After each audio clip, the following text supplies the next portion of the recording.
தெய்வீக சுகத்தை காத்து கொள்வது எப்படி? அதில் 4 பாயிண்ட் சொன்னேன். அதில் ஒன்றை நான் மிஸ் பண்ணிட்டேன். ஆவியானவர் திரும்ப எனக்கு உணர்த்தி ஞாபகப்படுத்தி அதையும் மக்களுக்கு சொல்லு என்று சொன்னதுனால திரும்ப சொல்றேன். முதலாவது சொன்னேன், சுகம் கொடுத்த இயேசுவுக்கு நீங்க நன்றி உள்ளவளா இருக்கணும். அதுக்காக தேவனை ஸ்தோத்திரம் பண்ணுங்க. நீங்க பெற்றுக்கொண்ட சுகம், விடுதலை, ரட்சிப்புக்காக தினமும் ஆண்டவரை துதிக்கணும். 2வது, இனி பாவம் செய்யக்கூடாது. இனி எந்த பாவத்துக்கும் இடம் கொடுக்க கூடாது. பரிசுத்தமா வாழ பிரயாசப்படணும், முயற்சி பண்ணணும், ஜெபிக்கணும். கர்த்தர் கிருபை தருவார். 3வது, தேவனுடைய பிள்ளையாக நீங்க மாறி இயேசுக்கு உங்களுடைய உள்ளத்துல இடம் கொடுக்கணும். உங்களுக்குள்ள அவர் தங்கி இருந்தாதான் திரும்ப வியாதியோ பிசாசின் கிரியைகளோ உங்களை தாக்க முடியாது. இயேசு உங்களோடு கூட இருக்கணும். அதுக்கு அவரை ஏற்றுக்கொள்ளணும். 4வது சொன்ன, கர்த்தர்ல பலப்படணும். நீங்க சில பிசாசின் கிரியைகளை எதிர்க்கணுமானா ஆவியில பலம் உள்ளவர்களா இருக்கணும். அதற்கு 2 காரியம், வேதத்தை தியானிக்கணும், தினசரி ஜெபிக்கணும். அது 5வது ஒரு காரியம் இருக்கிறது. நீங்க பெற்றுக்கொண்ட அற்புதத்தை மற்றவங்களுக்கு நீங்க சொல்லணும். You have to share what God did in your life. உங்களுடைய வாழ்க்கையில் இயேசு செய்த அற்புதத்தை மற்றவங்களுக்கு ஷேர் பண்ணணும். பாருங்க, மார்க் 5:19 ஒரு பிசாசு பிடித்த மனிதனுக்கு இயேசு விடுதலை கொடுத்துட்டார். நம்ம விடுதலை பெற்ற உடனே அவனுக்கு ஆச்சரியம், நான் இயேசு உம கூடவே இருப்பேன், உம கூடவே வருவேன்னு சொல்றான். அப்ப இயேசு சொல்லுகிறார், இயேசு அவனுக்கு உத்தரவு கொடாமல், நீ உன் இனத்தாரிடத்தில் உன் வீட்டிற்கு போய் கர்த்தர் உனக்கு இறங்கி உனக்கு செய்தவைகளெல்லாம் அவர்களுக்கு அறிவி என்றார். நீ என் பின்னால வராதே, எனக்கு 12 சீஷர்கள் இருக்கிறாங்க, நீ உன் வீட்டுக்கு போ, உனக்கு கர்த்தர் உனக்கு கொடுத்த விடுதலை எல்லாருக்கும் சொல்லு, எல்லாரும் அதை அறியட்டும் அப்படின்னு சொல்லி ஆண்டவர் சொல்றார். நீ மற்றவங்களுக்கு சொல் என்பதாக. மத்தேயு 5:32-33 நீங்கள் பார்க்கும்போது அங்கே பெரும்பாடுள்ள ஸ்திரீ, 12 வருஷம் பெரும்பாடுள்ள ஸ்திரீ ரகசியமா இயேசுவை தொட்டு சுகம் பெற்று விட்டாள். சுகம் பெற்றது ரகசியமா அப்படியே போயிடலான்னு நினைத்த போது இயேசு சொன்னார், என்னை தொட்டது யார் அப்படின்னு எல்லாருக்கும் மத்தியில சாட்சி சொல்ல வைக்கிறார். நான் இந்த மாதிரி வியாதியோடு வந்தேன், இயேசுவை தொட்ட சுகமாயிட்டேன். எல்லாருக்கும் மத்தியில சாட்சியை ஆண்டவர் சொல்லும்படி அவளை நிறுத்துகிறதை பார்க்கிறோம். அப்ப மற்றவங்களுக்கு அதை சொல்லணும். அப்ப அந்த சுகம் நமக்குள்ளே நிலைத்திருக்கும், அந்த விடுதலை நிலைத்திருக்கும். அப்படி சொல்லிட்டா நம்மளும் ஜாக்கிரதையா இருப்போம், இதை காத்துக்கொள்ளணும், இழந்துடக்கூடாதுன்னு சொல்லி. அடுத்தது பாருங்க, யோவான் 4:28-29 வாசித்தீங்கன்னா, பாவியான ஒரு பெண் அவள் பாவத்திலிருந்து விடுதலை பெற்று விட்டாள் இயேசு கிறிஸ்துவின் மூலமாய். யோவான் 4:28-29 நீங்க பாத்தீங்கன்னா, அவள் பாருங்க, யோவான் 4:28-29. அப்பொழுது அந்த ஸ்திரீ, அந்த பெண் தன் குடத்தை வைத்துவிட்டு ஊருக்குள்ளே போய் ஜனங்களை நோக்கி, நான் செய்த எல்லாவற்றையும் ஒரு மனுஷன் எனக்கு சொன்னார், அவரை வந்து பாருங்கள், அவர்கள் கிறிஸ்து தானோ? ஆச்சரியமா இருக்குது, என் வாழ்க்கையை எனக்கு சொல்லிட்டாரு, நீங்க பாருங்க, அவர் தான் வரப்போகிற கிறிஸ்து, மேசியா, மெய்யான கடவுள், பாருங்கன்னு சொல்லி அவள் எல்லாருக்கும் அறிவிக்கிறாள் என்பதாய் பார்க்கிறோம். 39 பாருங்க, நான் செய்த எல்லாவற்றையும் எனக்கு சொன்னார் என்று சாட்சி சொன்ன அந்த ஸ்திரீயினுடைய வார்த்தை நிமித்தம் அந்த ஊரில் உள்ள சமாரியரில் அநேகர் இயேசுவின் மேல் விசுவாசம் உள்ளவர்கள் ஆனார்கள். அவள் சாட்சி சொன்னதுனால நிறைய பேர் இயேசுவை விசுவாசித்தார்கள் என்று பைபிள்ல இருக்குது. அதுக்கு தான் ஆண்டவர் சொல்றார், நீங்க சொல்லுங்க, சாட்சி சொல்லுங்க அப்படின்னு பைபிள்ல இருக்குது. சில எதுக்கு சாட்சி சொல்லணும், இதெல்லாம் அங்க விளம்பரப்படுத்துறாங்க, எல்லாம் பேசுவாங்க. இது பைபிள்ல இருக்குதுங்க, அதைத்தான் செய்கிறோம். அது சொன்ன பாருங்க, இத்தனை சாட்சி, இந்த சாட்சி மூலமா நிறைய பேர் இயேசுவை அறிந்து அவங்களும் நன்மை பெற்றுக்கொள்றாங்கல்ல, அதுக்கு தான். அதனால நீங்க மற்றவங்களுக்கு இதை சொல்ல வேண்டும் என்று ஆண்டவர் விரும்புகிறார். அதனால நீங்க சொல்லும் போது உங்களுக்குள்ள நீங்க பெற்றுக்கொண்ட சுகம், விடுதலை நிலைத்து நிற்கும். இந்த 5ஐயும் மனதில் வைத்துக் கொள்ளுங்க. சீக்கிரத்தில் இந்த காரியத்தை ஒரு செய்தியாக உங்களுக்கு புக்காக பிரிண்ட் பண்ணி உங்களுக்கு தந்து விடுகிறோம். அப்ப நீங்க ஜாக்கிரதையா உங்களுடைய சுகத்தை, விடுதலை காத்துக்கொள்ள முடியும். சரியா? இப்போ நாம் வரங்களை பற்றி தொடர்ச்சியா தியானித்து வருகிறோம். 3 வரங்களை தியானித்து முடிஞ்சு 4வது வரம் சுகமளிக்கிற வரம். அதை குறித்த ரொம்ப நாள் தியானிக்கிறோம் இல்ல? ஏன்னா நிறைய பேருடைய பிரச்சனை வியாதி. அதை குறித்து தெளிவு வேணும். பைபிள் என்ன சொல்லுது, வியாதிக்கு காரணம் என்ன, எப்படி விடுதலை பெறணும், எப்படி அந்த வரம் கிரியை செய்யும் என்று. கடந்த வாரத்தில் சொன்னோம், உங்களுடைய வார்த்தையின் மூலம் ஆண்டவர் விடுதலை அந்த வரம் நீங்க பெற்றுக்கொண்டா, சுகமளிக்கிற வரம், உங்களுடைய வாயிலிருந்து புறப்படுகிற வார்த்தை மூலமே அற்புதம் நடக்கும். நீங்க சொல்லுவீங்க, அவங்க ஆயிடுவாங்க. கையை கூட வைக்க தேவையில்லை. உங்களுடைய வார்த்தையில அந்த வல்லமை வெளிப்படும். நீங்க வார்த்தை சொன்ன உடனே அந்த வரம் செயல்படும். அந்த ஆவிக்குரிய வரம் செயல்பட்டு குணமளிக்கிற வரம் சுகத்தை கொடுத்து விடும். இதுதான் நான் கூட்டங்களிலே பார்க்கிறோம். ஜெபம் பண்ணி அந்த வார்த்தை வெளிப்படும் போது அந்த நோய்கள் மறைந்து ஜனங்கள் சுகமாகிறதை நீங்கள் கூட்டங்களிலே பார்த்திருப்பீங்க. அது ஒன்று. மொத்தம் 4 காரியம் தான். சுருக்கமா நீங்க இவ்வளவு அறிந்து கொண்டாலே போதும். அப்புறம் நீங்க வசனத்தை வாசித்து நிறைய தெரிந்து கொள்ளுங்க. 2வது, கை வைப்பதன் மூலம் இந்த வரம் செயல்பட்டு அநேகர் சுகமாவாங்க. உங்க கரத்தை ஆண்டவர் பயன்படுத்த விரும்புகிறார், தன்னுடைய கரத்தை போல. இயேசு இந்த உலகத்தில் உலாவின நாட்கள்ல பாருங்க, மத்தேயு 8ஆம் அதிகாரம் 2-3 வசனம் வாசிக்கும் போது, குஷ்டரோக வியாதி கொண்ட ஒரு மனுஷன் இயேசுவிடத்திலே வருகிறான். இயேசு அவன் மேல கை வைத்து, எனக்கு சித்தம் உண்டு, சித்தமாக என்றால் உடனே சுகமாகி விட்டான். இயேசு தொட்ட உடனே அந்த குஷ்டரோகம் மறைந்து விட்டது, ஒரு அற்புதமான சுகம் உண்டாகிவிட்டது. அப்ப ஆண்டவர் அந்த தொட்ட உடனே அவருடைய கையின் மூலமாய் அந்த வல்லமை பாய்ந்து சென்று வியாதியை மறைய பண்ணினது. மத்தேயு 8ஆம் அதிகாரம் 15 வசனங்களை வாசித்தா, பேதுருவுடைய சீஷன் வீட்டுக்கு இயேசு வருகிறார். அங்கே அவனுடைய மாமி ஜுரமாய் கிடக்கிறாள். வெறும் ஜுரம் அல்ல, அது மரணத்தை கொண்டு வருகிற ஒரு ஜுரம். அப்போ இயேசு அங்கே வந்து அவள் மேலே தன் கைகளை வைத்தார். பாருங்க, இயேசு பேதுருவின் வீட்டில் வந்து அவன் மாமி ஜுரமாய் கிடக்கிறதை கண்டார்.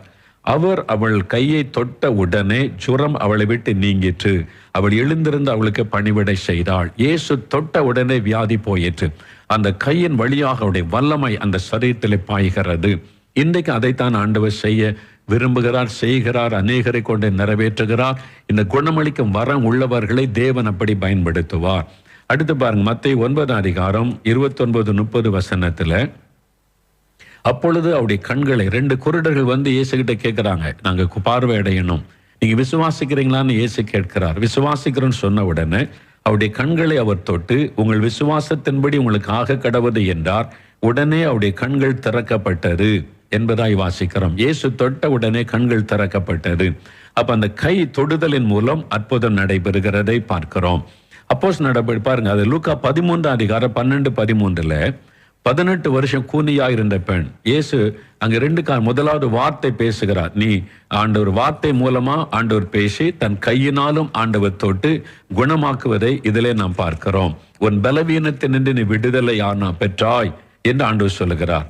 பாருங்க, லூக்கா 13ஆம் அதிகாரம் 11-12. அப்பொழுது 18 வருஷமாய் பலவீனப்படுத்தும் ஆவியை கொண்ட ஒரு ஸ்திரீ அங்கே இருந்தாள். அவள் எவ்வளவு நிமிரக்கூடாத கூனியாக இருந்தாள். இயேசு அவளை கண்டு தம்மிடத்தில் அழைத்து, ஸ்திரியே, உன் பலவீனத்தினின்று விடுதலையாக்கப்பட்டாய் என்று சொல்லி, முதல்ல இயேசு வார்த்தை அனுப்புகிறார், நீ விடுதலையாக்கப்பட்டாய். அவருடைய வார்த்தையின் வல்லமை போகிறது.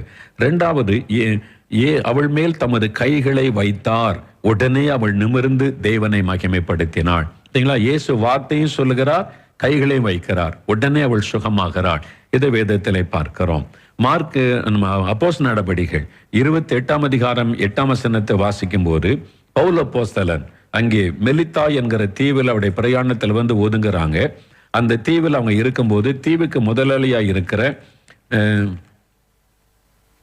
பிபுலியு என்பவனுடைய, அந்த தீவுக்கு சொந்தக்காரன், அந்த தீவுக்கே பெரிய சொந்தக்காரன், பணக்காரன், பிபிலியனுடைய தகப்பன், அந்த தீவுக்கு அவன் தான் சொந்தக்காரன். அவன் எவ்வளவு பெரிய பணக்காரன் இருந்திருப்பான் பாருங்க. அவனுடைய தகப்பன் ஜுரத்தினாலும் இரத்த பேதியினாலும் வருத்தப்பட்டு கிடந்தான்.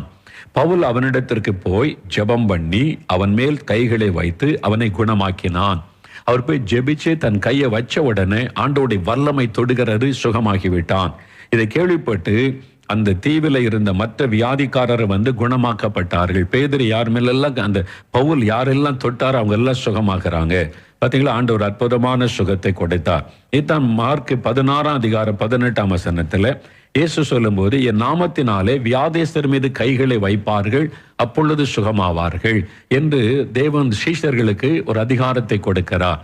அப்ப நீங்க இயேசுவை ஏற்றுக்கொண்டவுடைய சீஷரா மாறி அபிஷேகம் பெற்றுக்கொண்டா, நீங்க இயேசுவின் நாமத்தினால யாரை தொட்டாலும் ஆண்டு உங்க கையின் வழியாக ஆண்டோடைய வல்லமை பாய்ந்து சென்று அவங்க சுகமாவார்கள்.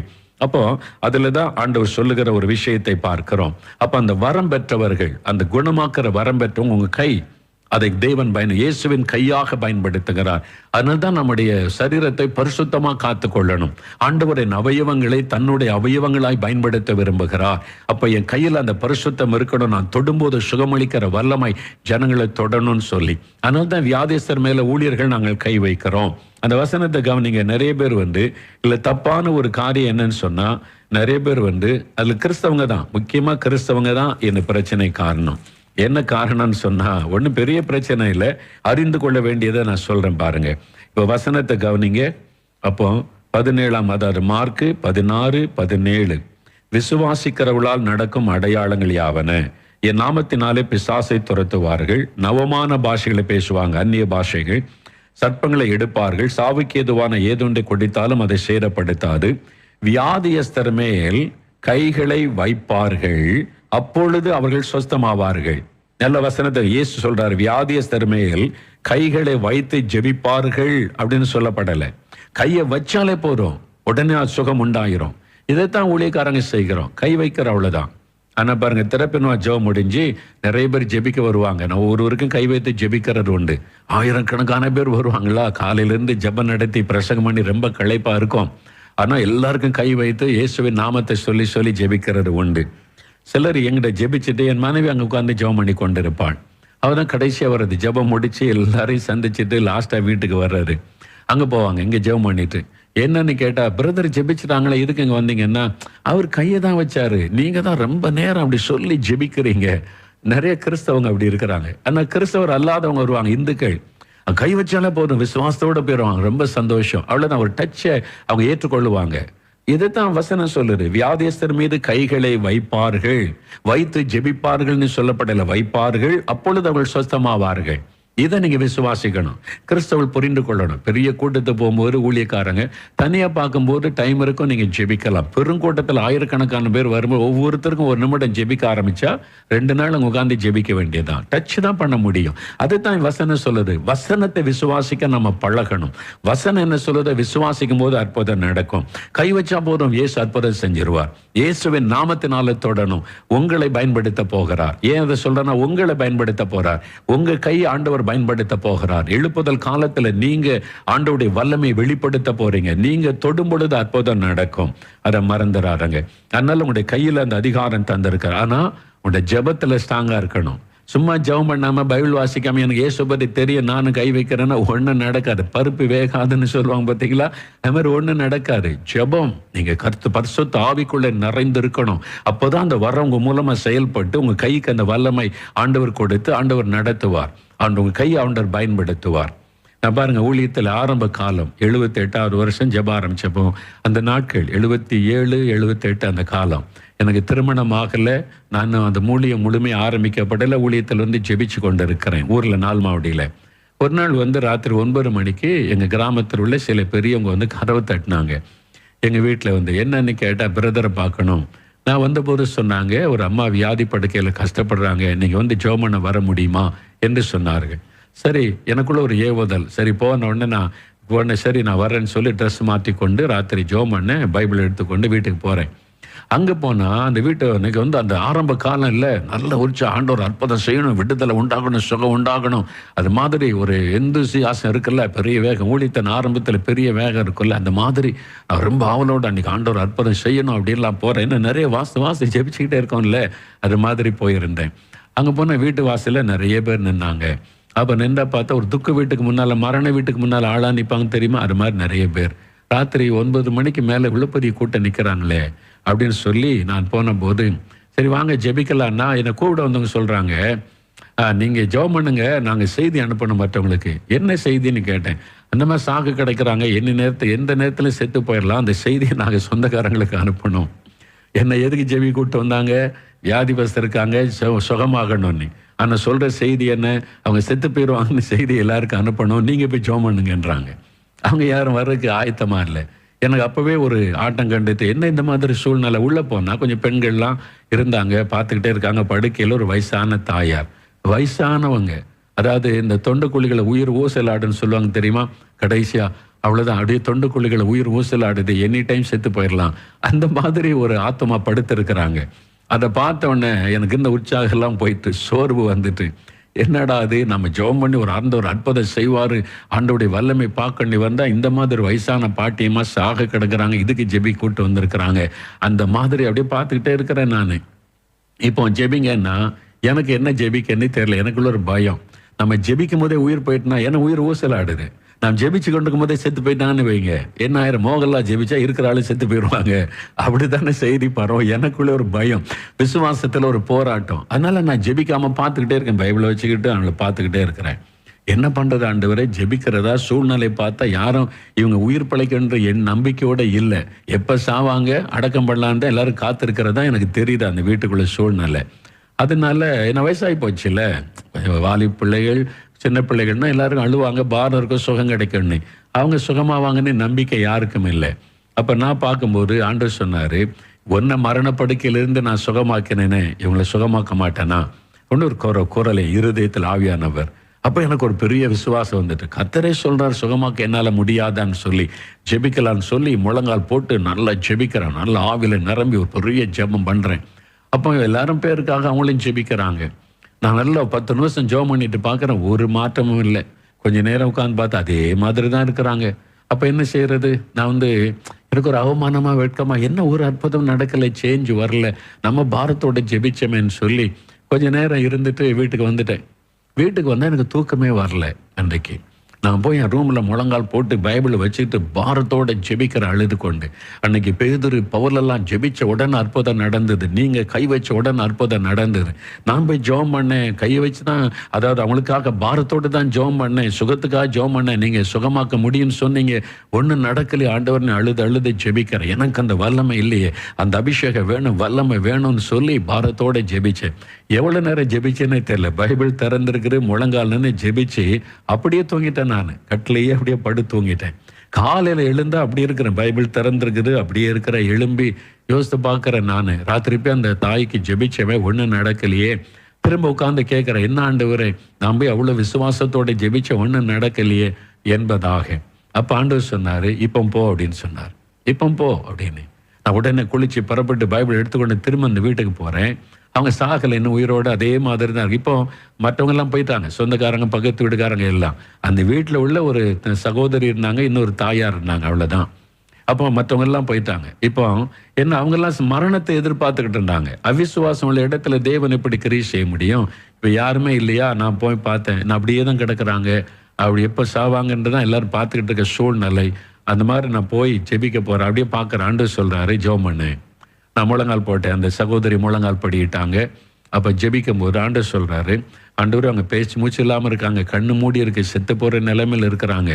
அப்போ ஆவியானவர் சொல்கிறாரு, உன் கையை நீட்டி அவங்க கண்ணில் கை வைத்து நீ ஜெபம் பண்ணு, என் நாமத்தினால ஜெபம் பண்ணு, இயேசுவின் நாமத்தில் கண் திறக்கப்படட்டும்னு சொல்லுன்றார்.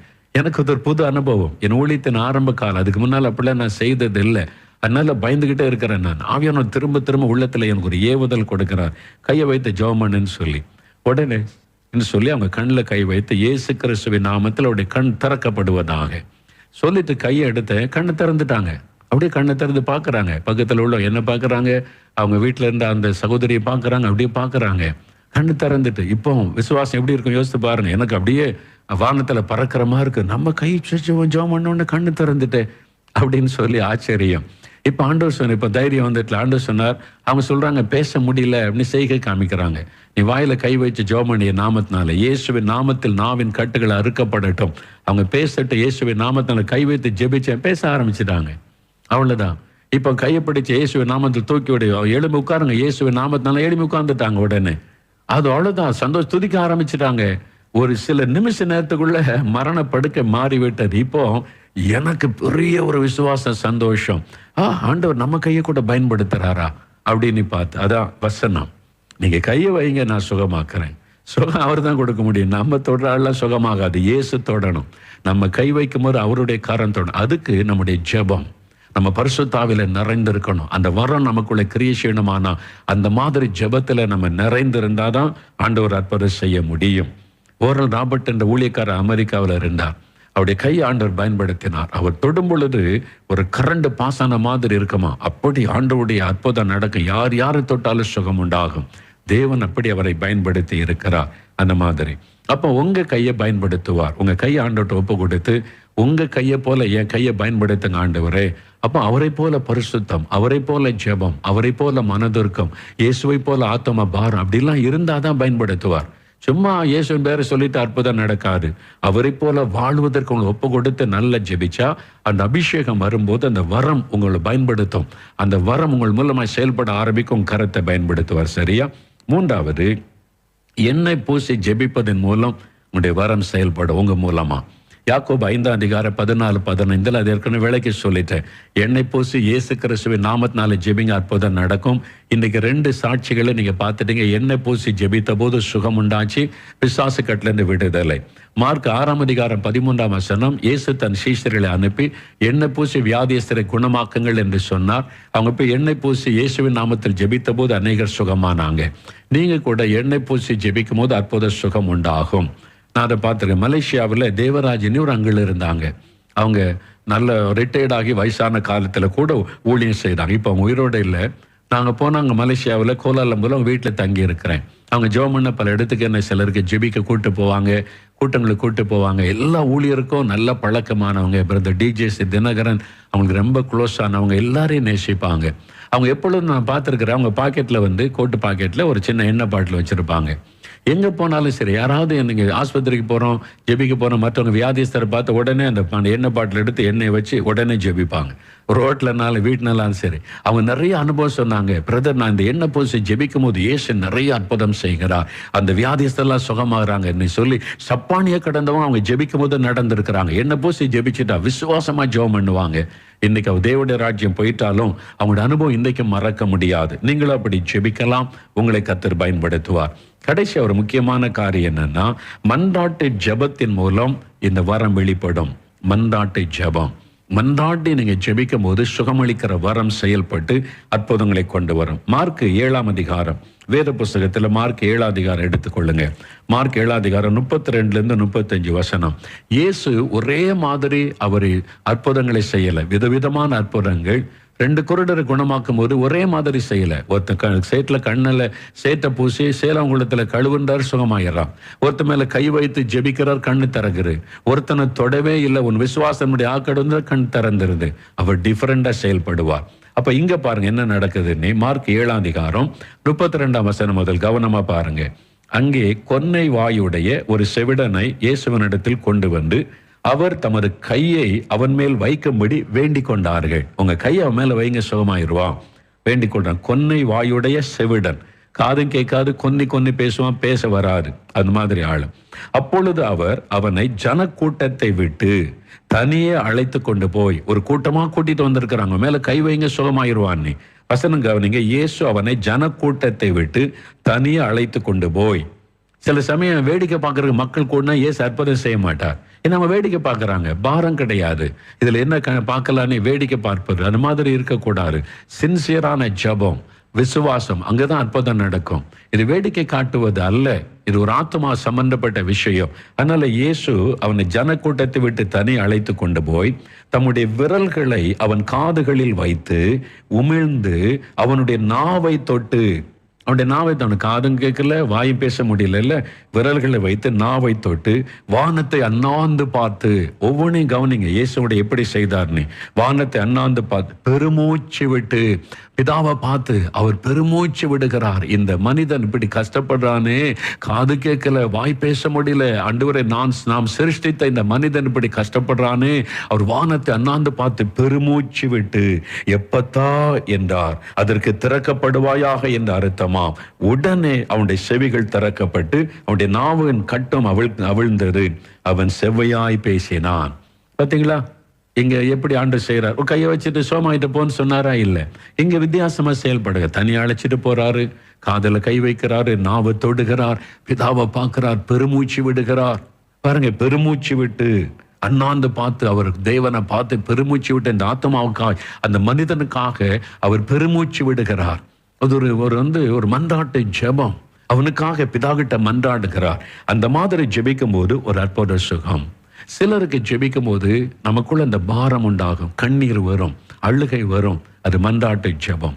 அந்த மன்றாட்டு ஜெபம் செய்யும் போது சுகமளிக்கிற வல்லமை செயல்படும். அந்த வரம் செயல்பட அப்படி அற்புத சுகம் உண்டாகும். ஒரு சமயம் அநேக வருஷத்துக்கு முன்னால ஜனவரி 1 அந்த அற்புதம் நடந்தது. அதனால எனக்கு ஞாபகத்தில் இருக்கிறாரு. அப்போ நாங்கள் டெண்டில் தான் அந்த ஜெபம் கூட்டம் நடைபெறும். அந்த கூடாரத்தில் வைத்து நடைபெறும். தேவனுடைய கூடாரம் கிடையாது, அந்த பந்தல்ல வைத்து ஜனவரி 1 கூட்டம் முடிந்தது. அப்போ ஜனங்களுக்கெல்லாம் ஜெபம் பண்ணி நான் வீட்டுக்கு ஒரே ராத்திரி ஆகிவிட்டேன். ரொம்ப சரீர களைப்போம். நான் படுத்து தூங்கி கொண்டிருக்கும் போது நான் நடு ராத்திரி இருக்கும். எங்கள் வீட்டு கதவை எங்களுடைய ஊழியத்தில் இருக்கிற சில சகோதரர்கள், எங்கள் கேம்பஸில் தங்கி இருந்தவர்கள் கதவை தட்டினாங்க. என்ன விஷயம்னு கேட்டானே, ஒரு ஒரு சின்ன குழந்தையை கொண்டு வந்திருக்கிறாங்க. அந்த தாயார் அந்த சொந்தக்காரங்க கொஞ்சம் கொண்டு வந்திருக்கிறாங்க. கண்ணீரோடு நிற்கிறாங்க. அந்த குழந்தை ஆபத்தான நிலைமையில் இருக்குது, உயிர் போகிற நிலைமையில் இருக்குது, ஜெபம் பண்ணணும்னு கேட்குறாங்க. அதனால தான் நான் கதவை தட்டணும் பாவம்னு சொன்ன உடனே. அப்போ அதை கேட்ட உடனே ஆவியானவர் ஏவினார், சரி போ நீ ஜெபம் பண்ணுன்னு சொல்லி. சரி நான் வரேன்னு சொல்லிட்டு, அப்போ தேவனுடைய வீடு இருக்குது, அங்கே தான் காத்திருந்தேன். நான் போன போது அந்த தாய் குழந்தைய வச்சு கொண்டு கண்ணீர் விட்டு அழுதாங்க. அந்த குழந்தையினுடைய உயிர் ஊசலாடுகிறாரு. மறிக்கிற தருவாயில் அந்த குழந்தையை கொண்டு வந்திருக்கிறாங்க. அந்த குழந்தை கொண்டு வந்து அப்படி கடத்திட்டு அந்த சகோதரி முழங்கால் படியிட்டாங்க. அவங்க கூட சில சகோதரர்கள் வந்திருந்தாங்க, எல்லாம் முழங்கால் படியிட்டாங்க. அந்த குழந்தைக்கு இந்த பக்கம் நானும் எங்களுடைய ஊழியத்தில் 2-3 சகோதரர்கள் முழங்கால் படியிட்டோம். அந்த குழந்தைய நான் பார்க்குறேன், உயிர் அப்படியே ஊசலாடுது. கடைசி ஸ்டேஜ் என்னன்னு கேட்டேன். அவங்க சொன்னாங்க, இந்த கூட்டத்துக்கு நாங்கள் வந்திருந்தோம், அந்த வாக்குத்தத்த கூட்டத்துக்கு. அப்போ சாத்தாங்குளத்தில் நாங்கள் அங்கே தங்கியிருந்த போது திடீர்னு குழந்தை பாதிக்கப்பட்டது. அவங்க உள்ள ஆஸ்பத்திரியில் கொண்டு போய் காண்பித்த போது அவங்க சொல்லிட்டாங்க, குழந்தைய காப்பாற்றுறது கஷ்டம், நீங்கள் திருநெல்வேலி பெரிய ஆஸ்பத்திரி கொண்டு போங்கன்னு சொல்லிட்டாங்க. அதனால நாங்கள் கார் பிடிச்சு கொண்டு போகலான்னு யோசிக்கும் போது அங்கே இருந்த ஒரு நர்ஸு, அவங்க ஒரு கிறிஸ்தவங்க சொன்னாங்க, திருநெல்வேலி கொண்டு போகிற குழந்தை தாங்காது, இறந்து போயிடும் என்ன சொன்னால் ரொம்ப சீரியஸான விஷயம். அதனால தான் வேறு ஆஸ்பத்திரி கொண்டு போக சொல்கிறாங்க. இன்னி குழந்தை மறித்துரும், இனி அவ்வளோதான் இஸ் லாஸ்ட் ஸ்டேஜ். என்ன தாயினுடைய உள்ளம் நொறுங்கி போனார். ஐயோ என் குழந்தை காப்பா, என்ன செய்கிறது? உடனே அவங்களுக்கு இந்த ஜெபிக்கிற ஞாபகம் வந்த உடனே அவங்கள்ட்ட தூக்கிட்டு வந்தேன், என் பிள்ளைக்கு ஜெபம் பண்ணுங்கன்னு சொல்லி அழுகிறாங்க. அப்போ இதான் நிலைமை. அந்த குழந்தை மத்தியில் படுக்க வச்சுட்டு அந்த பக்கம் அவங்க முழங்கால் அழுகிறாங்க, இந்த பக்கம் நாங்கள் முழங்கால் பண்ணிட்டு இருக்கோம். என்ன ஜெபிக்கிறதுன்னு தெரியல. அந்த குழந்தை உயிர் ஊசலாடு, எனி டைம் அந்த குழந்தை மறிச்சிடலாம், அதான் சூழ்நிலை. அப்போ நாங்கள் எப்படி ஜெபிக்கிறது தெரில. ஒன்னே ஒன்று, அந்த தாய் ஜெபிக்க அழுது கொண்ட போது அவங்களோட சேர்ந்து கண்ணீர் விட்ட ஆண்டவரிடத்துல, அதாவது மன்றாடினோம், ஆண்டவரே இந்த தாயினுடைய கண்ணீருக்கு இறங்கும். அந்த தாய் தன் பாவத்தெல்லாம் அறிக்கையிட்டு ஜெபிக்கிறேன், என் பாவத்தை மன்னிச்சு என் குழந்தைக்கு உயிர்த்தாங்க, என்ன பாவம் செய்திருந்தாலும் மன்னிங்க, என் குழந்தைக்கு உயிர் பிச்சை கொடுங்க ஆண்டவரே அழுகிறாங்க. அந்த கண்ணீர் உள்ளத்தை உடைத்து விட்டாரு. அதனால அவங்களோட சேர்ந்து நாங்களும் அழுகிறோம். அவ்வளோதான், கண்ணீர் வடிய வடிய அந்த குழந்தைக்காக பரிந்து பேசுகிறோம், மன்றாடுகிறோம். ஆண்டவரே இந்த தாயினுடைய கண்ணீருக்கு இறங்கும், இந்த குழந்தைக்கு இறங்கும், நீ மன்றாடுகிறோம். அப்படியே ஜெபிக்கிறோம், அழுது ஜெபிக்கிறோம். அரை மணி நேரம் ஆகிவிட்டது, ஒரு பதிலும் தெரியல, மாற்றம் தெரியல. கிட்டத்தட்ட 1 மணி நேரம் கடந்து விட்டது. நாங்கள் ஜெபத்தை நிறுத்தலை. இந்த மன்றாட்டு ஜெபம் என்பது அற்புதத்தை காணும் வரைக்கும் நிறுத்த முடியாது, மற்ற ஜெபம் மாதிரி தொட்டுட்டு போக முடியாது. அது குறித்து ஒரு பேர்டன் ஆவியானவர் தான் உள்ளத்தில் உண்டாக்குவார். இது நம்ம உண்டாக்கி கொள்ளுகிற ஒரு பாரம் அல்ல. ஆவியானவர் அந்த பாரத்தை கொடுத்து ஜெபிக்க வைக்கிறார். அழுதுகிட்டே இருக்கிறோம், மன்றாடுகிறோம், பரிந்து பேசுகிறோம். அந்த தாய் ஒரு பக்கம் அழுகிறாங்க, நாங்கள் ஒரு பக்கம் அழுகிறோம். அந்த குழந்தை அப்படியே மரணத்துக்கு போராடுகிறது. 1 மணி நேரம் கடந்து விட்டாரு. என்ன ஆண்டவரே, இந்த தாய் கண்ணீருக்கு இறங்குங்க ஆண்டவரே அப்படின்னு அழுது ஜெபிக்கும் போது திடீரென்று, இன்னும் நீங்க பதில் தர மாட்டேங்கிறீங்க, அமைதியா இருக்கிறீங்க, என்ன ஆண்டவரே அழுது கொண்டிருக்கும் போது திடீரென்று என் ஆவிக்குரிய கண்கள் திறக்கப்பட்டது. நான் ஒரு காட்சி என் கண் முன்னால பார்க்கிறேன். என் கண்கள் மூடி இருக்கதை நான் பார்க்கிறேன். அந்த தேவனுடைய வீட்டுக்குள்ள இயேசு அப்படியே நடந்து வருகிறார், கம்பீரமாய் நடந்து வருகிறதை பார்க்கிறேன். அதை பார்க்க நான் ஜெபத்தை நிறுத்திட்டு அவரை கவனிக்கிறேன். ஆண்டவர் அந்த குழந்தை பக்கத்துல அவர் உட்கார்ந்து ஒரு காலை முழங்கால் படியிட்டு நின்று அந்த குழந்தையினுடைய தலையில அவர் கை வைத்தார். அந்த காயப்பட்ட கை அந்த குழந்தையினுடைய தலையில வைக்கப்பட்டதை நான் பார்த்தேன்.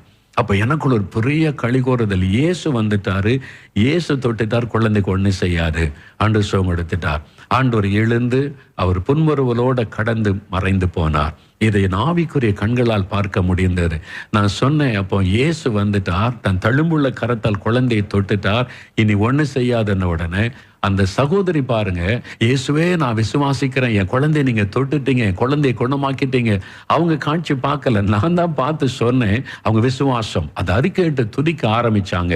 நாங்க எல்லாம் துதித்து முடித்தோம். அவ்வளவுதான். நான் குழந்தை மேல கை வைக்கவே இல்லை, இயேசுவின் கை தொட்டாரு. அவ்வளவுதான். அந்த நிமிஷத்துல இந்த சுகம், ஒரு அற்புத சுகம். ஆண்டவர் மரண கட்டிலிருந்து விடுவித்து விட்டார் அந்த குழந்தைய. சில வருஷம் கழித்து மதுரைக்கு நான் ஒரு கூட்டத்துக்கு போயிருந்தேன்.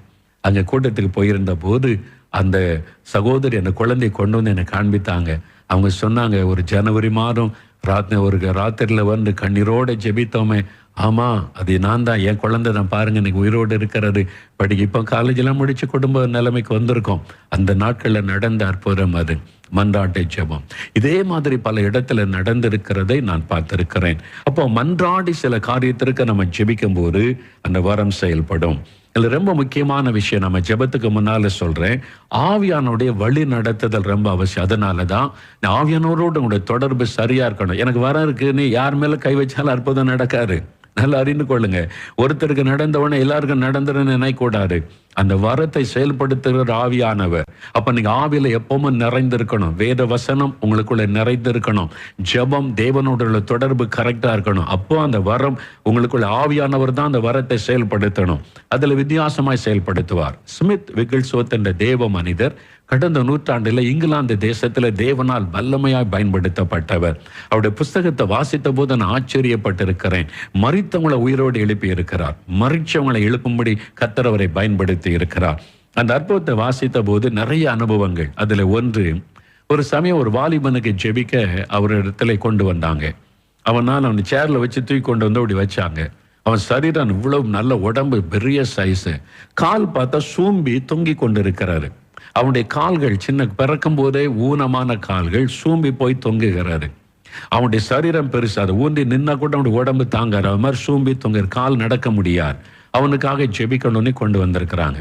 ஸ்மித் விகில்ஸ்வொர்த் போய் நின்றார். அவர் இந்த எண்ணெய் பூசி ஜெபிக்கிற பழக்கம் உள்ளவர். அவர் கர்த்தர் நல்லா பயன்படுத்தினார். அவர் அப்படி பார்க்கிறார்.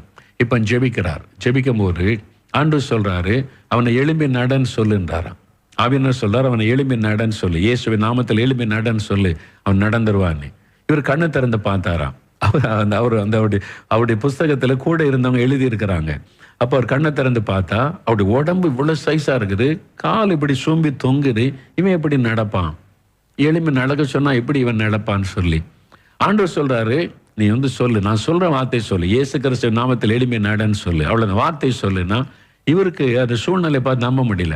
உடனே சொன்னாரு, தான் கூட வந்த நாட்களை பார்த்து, அவனை தூக்கி நிறுத்துங்க, நான் காலை பிடிச்சு ஜெபிக்கிறேன்னு சொல்லி அவனை தூக்க முடியாது. ரொம்ப வெயிட்டானவன், ஆளுக்கு இந்த பக்கம் 2 பேர், அந்த பக்கம் 2 பேர் தூக்கி பிடிச்சுக்கிட்டா கால் தொங்குதா. இவர் உட்கார்ந்து முழங்கால் போட்டு அப்படியே காலை பிடிச்சு இயேசுவின் நாமத்தால கால்கள் பலங்களோட சுகம் அடையிட்டுன்னு ஜெபிக்கிறார். 5 நிமிஷம் 10 நிமிஷம் ஜெபிக்கிற, ஒன்னும் நடக்கல, உட்கார வச்சுட்டாங்க. என்ன ஆண்டவரே, நான் ஜெபிக்கிற ஒண்ணு பெரிய அற்புதங்கள் ஆண்டவர் பயன்படுத்தினவர், ஏன் அவருக்கு சுகமாக மாட்டேங்குது? ஆண்டவர் சொன்னாரு, நான் அவன் காலை பிடிச்சு உன்னை ஜெபிக்க சொன்னா, நான் என்ன சொன்னேன்? இயேசு நாமத்தில் எழும்பி நடன்னு தானே சொன்னேன். நான் சொல்லாதது நீ செய்யற காய, நீ ஏன் கையை வச்சுட்டு நீ சுகமாக்கும் நீ ஜெபிச்சுக்கிட்டு இருக்கிற? நான் சொன்னது எழும்பி நடன்னு ஒரு வார்த்தை சொல்லு, அவ்வளவுதான். இல்லாண்டு ஒரு கால் சூம்பி தொங்குது, அவன் அந்த கால் வெயிட்ல அவன் உடம்பு நிக்காது, அதெல்லாம் தட் இஸ் மை ப்ராப்ளம். அது நான் செய்யற வேலை, நீ அதை யோசிக்கிற. உன் வாழ்க்கை நான் சொல்றபடி நீ செய், அவ்வளவுதான். உடனே அவர் சொன்னார், எல்லாம் விட்டுருங்க, தூரம் ஆண்டவரே என்னை மன்னியும். ஆண்டவர்கிட்ட மன்னிப்பு கேட்டேன், நான் தப்பு பண்ணிட்டேன், உம்முடைய குரலை கேட்டு அதன்படி செய்யாம மாம்சத்துல யோசித்தேன்னு சொல்லி எல்லா விலகி நிலைகள்னு சொல்லிட்டு அவர் ஜெபம் பண்ணி மன்னிப்புக்காக ஜெபிச்சுட்டு இயேசு கிறிஸ்துவின் நாமத்தில் வாலிபனை எழும்பி நடன்னு சொன்னார். அடுத்த நிமிஷம் பாவன் சேர விட்டு எழுப்பிட்டான், நடக்கிறான், கால்கள் பலன் கொண்டது. இவர் தான் ஸ்மித் விகில்ஸ்வொர்த் என்ற அந்த தேவ மனிதர். அப்படியே நடக்க ஆரம்பிச்சிட்டான். உடனே அற்புதம். அவருடைய புஸ்தகத்தில் இந்த அனுபவம் இருக்கிறவர் அப்படியே ஆச்சரியப்பட்டு போனார். அதனால நம்முடைய மூளை அறிவில சில காரியத்தை செய்வோம், அது தவறு. அப்ப தேவனுடைய கரம் செயல்படாது. ஆவியானவர் என்ன சொல்றான்னு கவனிக்கணும். அதுக்கு தான் எப்பொழுதும் பரிசுத்தம் அவசியம். பரிசுத்தாவில நிறைந்திருக்கணும், வேத வசனத்துல நிறைந்திருக்கணும். இதெல்லாம் இல்லாம நல்லா தூங்கி எழும்பிட்டு சோம்பேறியா இருக்கிற ஆளை கொண்டெல்லாம் அற்புதம் கர்த்தர் செய்ய மாட்டார். நல்லா அறிந்து கொள்ளுங்க. இயேசு அதனாலதான் இரவெல்லாம் ஜெபிக்கிறார், அதிகாலையில ஜெபிக்கிறார், சாயங்காலத்துல ஜெபிக்கிறார். எப்பொழுதெல்லாம் இயேசு ஜெபிச்சுட்டு இறங்கி வந்தார், அப்பெல்லாம் அற்புதம் நடந்தது. சில வசனத்தை நான் நாளைக்கு உங்களுக்கு சுட்டி காண்பிக்கிறேன். இது ரொம்ப முக்கியம், நீங்க கவனிக்கணும். அதே மாதிரி இந்த ஸ்மித் விகில்ஸ்வொர்த் இன்னொரு இடத்துல அவருக்கு ஒரு கடிதம், ஒரு ஊழியம் முடிச்சுட்டு ராத்திரி வந்தா ஒரு கடிதம் வந்திருந்தது. அந்த காலத்துல போன அத நூற்றாண்டுல நடந்தது. அந்த கடிதத்துல தன்னுடைய வாலிப மகள் மரணப்படுக்கையில படுத்திருக்கிறாள், நீங்கள் ஜெபிக்க வர முடியுமா, அவங்களை பற்றி கேள்விப்பட்டோம் என்று. அவரை பார்த்ததே இல்லை. அவருடைய முகவரி கடிதம் லெட்டர் எழுதியிருந்தாங்க. அவர் வீட்டுக்கு பார்த்தார். ராத்திரில பார்த்த உடனே ஊழியத்தை முடிச்சுட்டு நைட்ல வந்திருக்கிறார். லெட்டரை பார்த்த உடனே அதை வாசிக்கும் போது ஆண்டவர் பேசுறாரா, நீ போ, நான் உங்களுக்கு அற்புதம் செய்வேன்னு சொல்லி. ஆண்டவருக்கு வார்த்தைக்கு கீழ்ப்படுகிற மனிதர். உடனே அவர் காரை எடுத்துக்கொண்டு அந்த அட்ரஸை வைத்துக்கொண்டு தேடி நைட்ல ராத்திரி 11 மணிக்கு மேல போய் சேருகிறார் அந்த வீட்டுக்கு.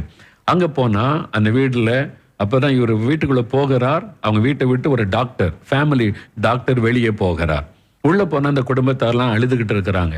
இவர் போன உடனே தன்னை அறிமுகப்படுத்தினார். நீங்க ஒரு லெட்டர் எழுதியிருந்தீங்க, நான் தான் அந்த ஊழியக்காரன், ஜெபிக்க வர சொன்னீங்க, உங்க மகளுக்கு ஜெபிக்க வந்திருக்கிறேன்னு காமிச்ச உடனே அவர் சந்தோஷம், வாங்கய்யா நீ உள்ள ரூம்ல கூட்டு போனா ஒரு வாலிப மகள் மரண படுக்கையில படுத்திருக்கிறாள். கண்ணு மூடிட்டு அவனுக்கு ஒண்ணு செயல் இல்லை, பிணம் போல கிடக்கிறாள், மரண படுக்கை. அப்போ டாக்டர் இப்பதான் ஃபேமிலி டாக்டர் பார்த்துட்டு இன்னும் கொஞ்ச நேரத்தில் அவ இறந்துருவா, இனி அவ்வளவுதான் சொல்லிட்டு போயிட்டார். இவங்களாம் அழுதுகிட்டு இருக்கிறாங்க. அவருடைய தாய் தகப்பன் சகோதரிகள் எல்லாம் கூட்டமா நிக்கிறாங்க, சொந்தக்காரன் எல்லாம் அழுதுகிட்டு இருக்கிறாங்க, சாக போகிறாள்னு. இவர் பார்த்தாரு இந்த சூழ்நிலையில எப்படி ஜெபிக்கிறாரு. இவங்கெல்லாம் அழுதுகிட்டே இருந்தா இப்படி அற்புதம் நடக்கும், விசுவாசிக்கணும். எவீருவின் வீட்டுல ஏசு எல்லாரும் வெளியே போச்சுன்னா தெரியுமா, பேரண்ட்ஸ் மட்டும் இருக்க மற்றெல்லாம் போலி. அது மாதிரி இவர் கொஞ்சம் ரொம்ப ஸ்ட்ரிக்டான பேர் வழி. இந்த ஊழியக்காரர் ஸ்மித் விக்கிள்ஸ் அவர் சொன்னாரு, சரி எல்லாரும் ரூம் விட்டு வெளியே போங்க, நான் இந்த மகளுக்கு ஜெபிக்க போறேன். நாங்க எல்லாரும் ஒருத்தர் மூஞ்ச ஒருத்தர் பார்த்தாங்க. இல்ல போங்க. அவங்க அம்மா சொல்றாங்க, அப்பா சொல்றாங்க, என் பிள்ளை சாக போதுன்னு டாக்டர் சொல்லிட்டாரு, அவ சாகும்போது நாங்க கூட இருக்க வேண்டாமா? யோசித்து பாருங்க. அவரை ஜெபிக்க கூப்பிட்டது எதுக்கு? மகளுக்கு ஒரு அற்புதம் நடக்கணும்னு. இப்ப அவங்க என்ன எதிர்பார்க்கறாங்க? பிள்ளை சாகும்போது நாங்க கூட இருக்கணும், டாக்டரே சொல்லிட்டாங்க செத்து போயிடுவான்னு, இன்னும் கொஞ்ச நேரத்துல மரணம், நாங்க உயிரை போகும்போது கூட இருக்கணும். அவரு சொல்லி பார்த்தாரு, இல்ல நீங்க வெளியே போங்க, நான் தனியா ஜெபிக்கணும், நீங்க யாரும் விசுவாசிக்க மாட்டேங்கிறீங்க, நான் விசுவாசத்தோட ஜெபிச்சாதான் அற்புதம் நடக்கும், போங்க வெளியே. அண்ணன் யாரும் போக மாட்டேன்னு அவர் சொல்லிட்டாரு. உடனே அவ சாகட்டும், நீங்க அடக்கம் பண்ணுங்க, நான் போறேன்னு சொல்லி கோட்டத்துக்கு மேல போட்டாரு, போய்கிட்டே இருந்தார். ஜெபமே பண்ணல அவரு. நான் ஏன் ஜெபிக்கணும் உங்களுக்கு, நான் போறேன் அப்படின்னு போய்கிட்டே இருந்தார். உடனே இவங்க பயந்து திரும்பி ஐயா ஜெபம் பண்ணுங்க, நாங்கெல்லாம் வெளியே போயிடறேன்னு வெளியே போயிட்டோம். அவர் கொஞ்சம் கடினமான ஆளு, ஆனா எப்பவுமே இயேசுவோடு இருக்கிறவர், ரொம்ப ஸ்ட்ரிக்டானவர். எல்லாம் வெளியே போயிட்டு கதவை மூடினார். அந்த படுக்க பக்கத்துல முழங்கால் படிட்டார். ஆண்டவரை நோக்கி மன்றாடி ஜெபம் பண்ணினார். ஆண்டவரே நீங்க தான் நான் வர சொன்னீங்க, இந்த மகளுக்கு உயிர் கொடுக்கணும், அற்புதம் செய்யணும். வெகு நேரம் ஜெபம் பண்ணார், பல நிமிஷம் நேரம் ஜெபம் பண்ணினார். அந்த மாதிரி அவர் ஜெபித்த காரியங்களும் இருக்கிற பாரு, ஜெபிச்சார். அவருடைய அனுபவத்துல என்னன்னா, சில சமயம் மன்றாடி ஜெபிக்கும் போது அவர் கண்ணை திறந்தா இயேசு சிரித்த முகத்தோட காட்சி கொடுப்பாராம். இயேசுவை தரிசிச்சுட்டா அற்புதம் நடந்துட்டுன்னு அர்த்தம், பதில் வந்துட்டுன்னு அர்த்தம். உடனே தேவனை துதிப்பாராம். இங்க அவர் வெகு நேரம் ஜெபம் பண்ணிட்டு கண்ணை திறக்கிறார், இயேசுவின் முகத்தை பார்க்க முடியல. அப்ப அவர் பார்க்கிறார், அவர்களோ ஒரு தடுமாட்டம், இவ்வளவு நேரம் நான் ஜெபிச்சேன், இயேசுவின் முகத்தை காண முடியலேன்னு பார்க்கும்போது அவர் அந்த பெண்ணை பார்க்கிற, அந்த வாலிப மகளை. அப்பதான் அவர் நீண்ட மூச்சு இழுத்து அப்படியே மூச்சை விட்டாள். உயிர் போய் விட்டாரு, உயிர் போயிட்டு கண்ணுக்கு முன்னால. அவர் கண்ணை திறந்து பார்க்கும்போது அப்படியே இழுத்தா உயிர் போயிட்டு. இப்போ கையை தொட்டு பார்க்கிறாரு, மூச்சு பார்க்கிறாரு, உயிர் இல்லை, பெண்ணாம். யோசித்து பாருங்க, இந்த நிலைமையில நான் இருந்தா என்ன பண்ணிருப்பேன், நீங்க இருந்தா என்ன பண்ணிருப்பேன், யோசித்து பாருங்க. எல்லாரையும் விரட்டி இயேசு சுகமாக்குவார்னு ஜெபிக்க ஆரம்பிச்சா செத்து போச்சு உயிரோடு இருந்த பிள்ளை. இப்ப என்ன செய்யறது? தடுமாறி இருப்பான்ல. அவர் மேன் ஆஃப் ஃபெய்த், ஒரு விசுவாச அப்போஸ்தலன் என்று அவரை பற்றி சொல்றாங்க.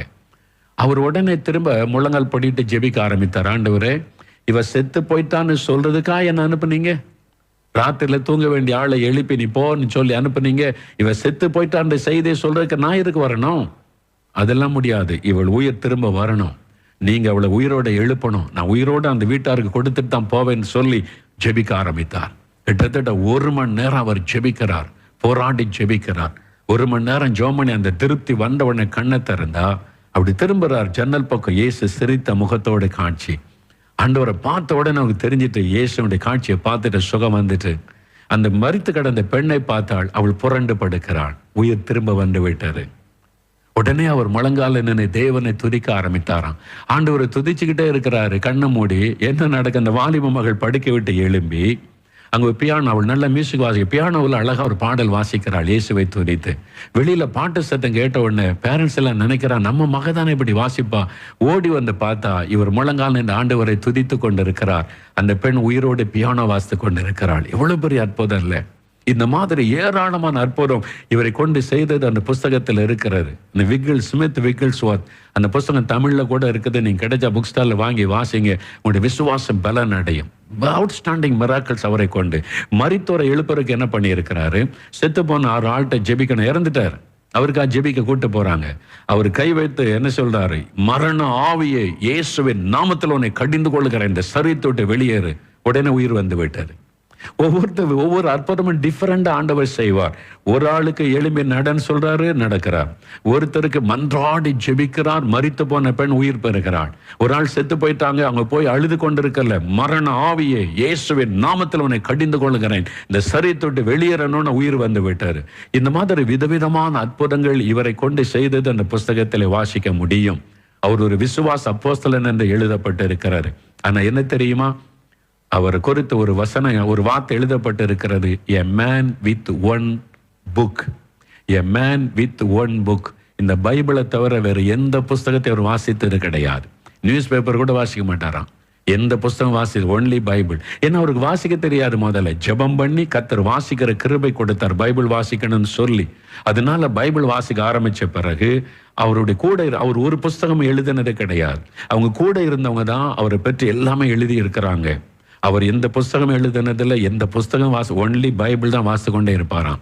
அவருடைய நண்பர்கள் கூட ஊழியத்தில் இருந்தவங்க சொல்லி இருக்கிறாங்க, 15 நிமிஷத்துக்கு ஒரு முறை பைபிளை திறந்து 5 நிமிஷமாவது வாசிப்பாராம். 15 நிமிஷத்துக்கு மேல அவர் பைபிள் வாசிக்காம இருந்ததே கிடையாதாம். ஒரு வீட்டுக்கு போனா கூட பேசிக்கிட்டே இருக்கும்போது அவர் பைபிள் வாசித்து ஒரு அதிகாரம் வாசித்து அப்புறம் சொல்லுங்க அப்படின்னு கேட்பாராம். எவ்ரி 15 minutes பைபிளை திறந்து வாசிக்கிட்டே இருப்பாராம். எப்பவும் கோட் பாக்கெட்ல பைபிள் இருக்கும். எங்க போனாலும் சரி, சாப்பிட உட்கார்ந்தாலும் 5 நிமிஷம் பைபிள் வாசித்தா சாப்பிட ஆரம்பிப்பார். 15 நிமிஷத்துக்கு மேல அவர் பைபிள் வாசிக்காம இருந்ததை பார்த்ததே இல்லைன்னு சொல்லி கூட இருந்தவங்க எழுதுறாங்க. அந்த அளவுக்கு கமிட்மெண்ட், ஆண்டவருக்கு ஒப்பு கொடுத்து வசனம், அந்த அபிஷேகம், அப்பதான் அந்த வரம் செயல்படும். சும்மா ஜெபிக்காம தூங்கி எழும்பிட்டு சாப்பிட்டு வரம் இருக்குது, வல்லம் இருக்கு, ஆண்டவர் தொடுவாரு, ஒண்ணும் நடக்காது. அதனால நீங்க இயேசுவை பாக்குறீங்களா, அவர் எவ்வளவு ஜெபம் பண்ணினார், பவுல், பேதுரு அவங்கெல்லாம் எப்படி ஜெபித்து இருந்தாங்க, அப்பதான் அந்த வர செயல்படும். அப்ப அதுக்கு உங்களை ஒப்பு கொடுக்கணும். ஆண்டவரே என்னை ஒப்பு கொடுக்கிறேன், எனக்கு அந்த பரிசுத்தம் வேணும், எனக்கு அந்த அபிஷேகம் வேணும், நான் அப்படி வசனத்தை வாசித்தரணும், எனக்கு அந்த வல்லமை வர வேணும், என் கையை நீங்க பயன்படுத்தணும், உங்க கையா மாத்துங்க, அந்த பரிசுத்தம் வேணும், அந்த அபிஷேகம் வேணும், அந்த வேத வசனத்தினால நிரப்பப்படணும். இதெல்லாம் கேட்டாதான் அதனாலதான் இந்த மாதிரி கர்த்தர் பயன்படுத்தணுமானா நீங்க அதிக நேரம் காத்திருந்து ஜெபிக்கணும். ஒப்பு கொடுப்பீங்களா? இன்னைக்கு நிறைய பேர் மணிக்கணக்கா ஜெபிக்க ஆரம்பிச்சிட்டீங்கல்ல, ஒப்பு கொடுங்க, கையை ஒப்பு கொடுங்க, உங்க நேரத்தை ஒப்பு கொடுங்க, என்னை பயன்படுத்துங்கன்னு சொல்லுங்க. நல்லா காத்திருந்து ஜெபிங்க. இப்ப